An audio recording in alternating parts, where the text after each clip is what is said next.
जी, बिस्मिल्लाहिर्रहमानिर्रहीम। मैं Mohammad Jahangir, professional consultancy and training से। आज हम बात करेंगे बैंक स्टेटमेंट के ऊपर। बैंक स्टेटमेंट एक इम्पॉर्टेंट फैक्टर है किसी भी कंट्री में वीज़ा लगने के लिए। अब डिफरेंट टाइप के आप वीज़ा अप्लाई करते हैं, स्टूडेंट वीज़ा, विजिट वीज़ा या वर्क वीज़ा, ठीक है। हर एक की अपनी अपनी रिक्वायरमेंट है, लेकिन बैंक स्टेटमेंट होती क्या है, आपने उसको कैसे देखना है, या एक जो वीज़ा ऑफिसर है जब आपको वीज़ा ग्रांट करता है तो वो कैसे बैंक स्टेटमेंट को देखते हैं, या जर्नली किन चीज़ों का ख्याल रखा जाता है बैंक स्टेटमेंट में। तो सबसे पहले तो हम ये देखते हैं कि बैंक वीज़े की टाइप क्या और उसके लिए कौन सी बैंक स्टेटमेंट होनी चाहिए। अगर आप स्टूडेंट वीज़े के लिए अप्लाई करते हैं किसी भी कंट्री में, तो आपके पास बैंक स्टेटमेंट होनी चाहिए। अब ये वेरी करता है कंट्री टू कंट्री, ठीक है। लेट्स सपोज यूके की बात करते हैं। यूके में जो आपको बैंक स्टेटमेंट चाहिए वो आपको 28 डेज की बैंक स्टेटमेंट चाहिए, लेकिन उसमें जो अमाउंट रिक्वायर्ड है यूनिवर्सिटी की तरफ से या एम्बेसी की तरफ से वो मेच्योर होनी चाहिए। मेच्योर का मतलब ये है कि उसमें जो अमाउंट है 28 दिन तक वो कायम रहनी चाहिए। उसमें होता क्या है, जनरली 1 साल के 9 महीने से लेके 1 साल तक के एक्सपेंसेस, ठीक है, और आपके लिविंग एक्सपेंसेस, ठीक है, लंदन में रह रहे हैं या लंदन से बाहर रह रहे हैं, इस तरह ऑस्ट्रेलिया में भी है, इस तरह कनाडा में भी है, इस तरह यूएसए में भी है, ठीक है। हाँ, वेरी करता है। यूके 28 दिन की मांगता है, ऑस्ट्रेलिया 3 से 6 महीने की एक्सेप्ट करता है, कनाडा और यूएसए में लास्ट 6 मंथ की बैंक स्टेटमेंट चाहिए होती है। और उस बैंक स्टेटमेंट में आपके पास जो 1 साल की 9 महीने से लेके 1 साल की ट्यूशन फीस होनी चाहिए, प्लस आपके लिविंग एक्सपेंसेस होने चाहिए, तब इसको देखा जाता है। अब वो bank statement current bank statement भी हो सकती है, सेविंग्स में सेविंग अकाउंट में भी हो सकती है, ठीक है। वो डिपेंड करता है आपके आपके सर्कमस्टांसिस के ऊपर कि क्या आपने सेविंग के लिए अपना अकाउंट ओपन करवाया है कि सारी सेविंग उसमें रखी हुई है, या फिर आपका करंट अकाउंट है जिसमें आपकी सैलरी आ रही है, बिजनेस है वो भी उसी में आ रहा है और डेली के एक्सपेंसेस निकल रहे हैं, ठीक है। इसी तरह जब हम विजिट वीज़े के लिए अप्लाई करते हैं तो विजिट वीज़े के लिए जनरली 3 मंथ्स की स्टेटमेंट कुछ कंट्री में चाहिए होती है, लेकिन जो एवरेज है या ज़्यादातर कंट्रीज देखती हैं लास्ट 6 मंथ की बैंक स्टेटमेंट देखती हैं। उसके अलावा चंद एक कंट्रीज हैं जो 12 महीने यानी 1 साल की बैंक स्टेटमेंट भी लेती हैं। अब ये 3 महीने या 6 महीने या 1 साल का क्या लेना देना है, क्यों बैंक स्टेटमेंट इतनी इंपॉर्टेंट है जो 3 महीने या 6 महीने की। 6 महीने में लेट्स सपोज 6 महीने में है तो हर महीने आपके अकाउंट में पैसे आ रहे हैं और पैसे जा रहे हैं, ठीक है। तो उनकी एवरेज कैलकुलेट करना आसान हो जाता है कि इनकम कितनी आ रही है जो क्रेडिट हो रहे हैं आपके अकाउंट में, और जो आपके एक्सपेंसेस हैं या जो आपके अकाउंट से पैसे निकल रहे हैं, डेबिट जिसे कहते हैं, तो वो कितने हैं उनको कैलकुलेट करना आसान हो जाता है। और ख़ास तौर पे विजिट वीज़े पे बैंक स्टेटमेंट को बड़ी क्रिटिकली देखा जाता है, ठीक है, क्योंकि उसी की बेस के ऊपर आपको वीज़ा देना होता है वीज़ा ऑफिसर से। अच्छा, अब कितनी अमाउंट होनी चाहिए आपकी बैंक में, डजंट मैटर, ठीक है। कहीं पे किसी एम्बेसी ने कहीं पे कोई अमाउंट डिफाइन नहीं की कि 10 लाख हो, 20 लाख हो, 50 लाख हो, इतनी हो। हाँ, स्टूडेंट केस में है, जब आप स्टूडेंट वीज़े पे जाते हैं तो वो डिफाइंड होती है कि 1 साल के इतने एक्सपेंसेस हैं और आपके 1 साल की इतनी ट्यूशन फीस है, वो डिफाइंड हो सकती है। लेकिन विजिट वीज़े में आपकी स्टेटमेंट डिफाइंड नहीं हो सकती कि कितनी अमाउंट होनी चाहिए। अब उसमें क्या कौन से फैक्टर्स हैं जो देखे जाते हैं, 3 चीज़ें देखी जाती हैं।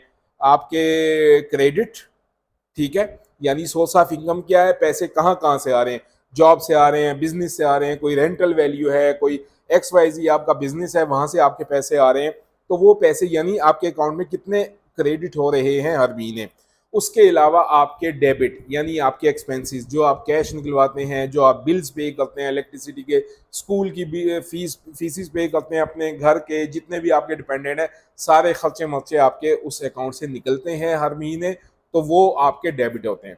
अब इन दोनों को अगर माइनस करें तो एक चीज़ निकलती है जिसे हम कहते हैं सेविंग, कि आपकी इनकम कितनी है और आपके खर्चे कितने हैं। इनकम में से खर्चे आप निकाल दें तो वो आपकी सेविंग हो जाएगी। अब सेविंग आपके पास कितनी है, क्या सफिशिएंट सेविंग है। आपने 2 दिन का, 5 दिन का, 10 दिन का, 15 दिन का ट्रिप प्लान किया है और प्लान करके वीजा ऑफिसर को भेजा है, तो क्या आपके पास उतने दिनों की अमाउंट आपके पास मौजूद है। वो कैसे कैलकुलेट करेंगे, वो आपकी बैंक स्टेटमेंट देखेंगे लास्ट 6 मंथ की, जो आप बता रहे हैं उनको कि मेरे इतने खर्चे हैं महीने के और मेरी इतनी इनकम है, और इसके अलावा मेरे पास इतनी अमाउंट है जो पर्टिकुलर सेविंग्स हैं जिसको मैं अपनी ट्रेवल के लिए यूज करूंगा इतने दिनों के लिए जो आपने ट्रेवल प्लान दिया है। तो वो बड़ा आसान हो जाता है। तो इसीलिए बहुत सारे लोग स्टेटमेंट जब बनाते हैं इन चीज़ों का ख्याल नहीं रखते, तो आपने देखना है 3 महीने से लेके 6 महीने तक आप अपनी बैंक से अगर पैसे नहीं है लेके डलवा लें किसी से, आपके पास अब अपने नहीं है तो क्योंकि आपने एक प्रोसेस में जाना है, लेकिन उसको 3 महीने से 6 महीने तक सर्कल में लेके आना है।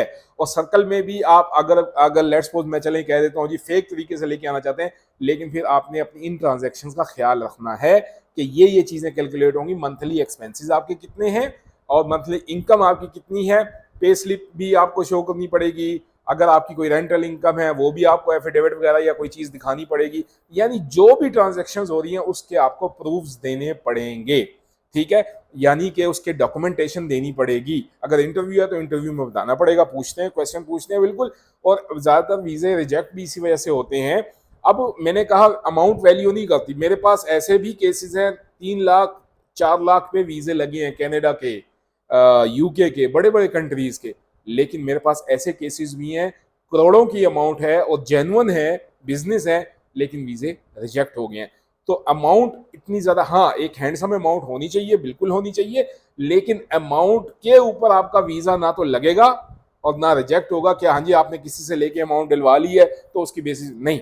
वो सारे आपके 6 महीने का ट्रैक रिकॉर्ड देखेंगे, ट्रांजैक्शंस का, किस तरह ट्रांजैक्शंस हो रही हैं, किस सीक्वेंस में हो रही है हर महीने, ठीक है, फिर उसकी एवरेज निकालेंगे, हाँ जी एवरेज इसके इतने एक्सपेंसेस हैं, तो क्या फिर उसके इनकम में ये भी देखा है कहाँ से आ रही है इनकम, सोर्स ऑफ इनकम, तो उसके अगेंस्ट आप टैक्स ऑफ रिटर्न्स भी देंगे, अगर बिजनेस करते हैं, अगर आप जॉब करते हैं तो अपनी जॉब का लेटर देंगे, सैलरी स्लिप्स देंगे, ठीक है, यानी आप प्रूफ भी देंगे, अगर आपने कोई गाड़ी बेची है, आपने कोई घर बेचा है, आपके अकाउंट में इतनी बड़ी अमाउंट आई है, कहाँ से आई है, वो आपने उसके प्रूफ्स देने होंगे और वो लॉजिकल प्रूफ जो कि जिनको वो एक्सेप्टेबल हों। तो ये आपने ख्याल रखना है जब भी बैंक स्टेटमेंट बनाए, स्टूडेंट की हो तब भी, विजिट की हो खासतौर पे तब भी आपने इन चीज़ों का ख्याल रखना है। अपने अमाउंट डजंट मैटर, लेकिन आपकी ट्रांजैक्शन किस तरह हो रही है और क्या क्लोजिंग बैलेंस जिसे हम कहते हैं, क्या वो इतना सफिशेंट है जो आपके एक्सपेंसेस बेयर कर सके, जो आपका 5 दिन का, 7 दिन का, 10 दिन का, 15 दिन का ट्रिप आपने